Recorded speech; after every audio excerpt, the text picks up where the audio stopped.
இங்க இருக்கிற அனைவருமே உங்களுடைய தாய இன்னைக்கு போய் பார்த்துட்டு, பெண்களாக இருக்கட்டும், இந்த நிகழ்ச்சியை பார்த்துக்கிட்டு இருக்கிற ஆண்கள் மிக முக்கியமாக உங்க வீட்டுக்கு போயிட்டு உங்க அம்மாவுடைய இரு கரங்களையும் பற்றி கொண்டு நீங்கள் ஒரு கேள்வி கேட்க வேண்டும். அம்மா, நீ எப்படி இருக்க?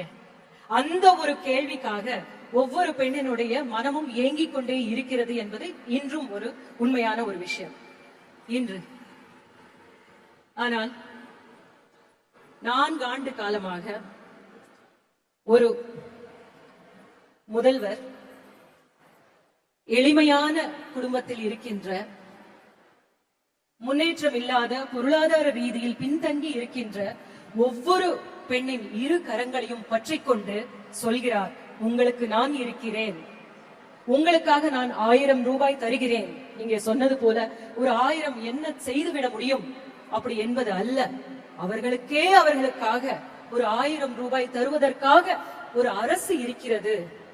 உங்கள் அப்பாவுடைய சம்பாத்தியத்திலோ இல்ல உங்களுடைய மகனுடைய வருமானத்திலேயோ அல்ல, உங்களுக்காக உங்களுடைய உரிமை தொகையை நாங்கள் கொடுத்து கொண்டிருக்கிறோம். நீங்கள் அதை வைத்து எது வேண்டுமானாலும் செய்து கொள்ளலாம் என்று இரு கரங்களும் ஒவ்வொரு மாதமும் பற்றி கொண்டு நமது முதல்வர் அவர்கள் தந்து கொண்டிருக்கிறார்கள். அதுதான் மிக உன்னதமானது. அந்த உதவியை பெற்றுக்கொண்ட இந்த மகளிர், இங்கே வந்திருக்கிற அனைத்து மகளிரும் இந்த சமூகத்துல வெற்றி அடைஞ்சவங்க அப்படின்னு பார்க்கும்போது நம்ம 50% வெற்றி அடைஞ்சவங்க இருக்காங்க அப்படின்னு சொல்லுவாங்க பெண்களை பார்க்கும்போது. ஆனா மீதி 50% நாம் பெற்றெடுத்த பிள்ளைகள் என்கிற பொழுது 100% நாம் வெற்றி அடைந்தவர்கள் தான். ஆனால் பெண்களுக்கு ஒரு வாய்ப்பு வருகிறதா, பெண்களுக்காக ஒரு விஷயத்தை செய்கிறார்களா என்கிற பொழுது அது கேள்விக்குறியாக இருக்கிற பொழுது இப்படி ஒரு தொகை, இப்படி ஒரு உரிமை, உங்களுடைய உரிமை என்று சொல்லும் இந்த வார்த்தைகள், இந்த செயல்களை பாராட்டாமல் இருக்கவே முடியாது. இங்கே இருக்கும் ஒவ்வொருவரும் அவர்களுடைய கரங்களை பற்றி கொண்டு சொல்கிறேன், இருக்கிறார் நமது முதல்வர் மாதிரி, நமது துணை முதல்வர் மாதிரி இருக்கிறார்கள்.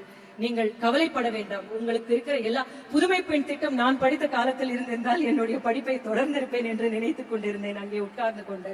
அப்படி எத்தனையோ திட்டங்கள் மூலமாக முக்கியமாக பெண்கள் முன்னேற்றத்திற்காக பாடுபட்டு கொண்டிருக்கும் இங்கே அனைவருக்கும் முக்கியமாக நமது முதலமைச்சர் மு.க.ஸ்டாலின் அவர்களுக்கும் நமது துணை முதலமைச்சர் உதயநிதி ஸ்டாலின் அவர்களுக்கும் நன்றி பாராட்டிக் கொண்டு வாழ்த்துக்களை சொல்லிக்கொண்டு முன்னேறுவோம்.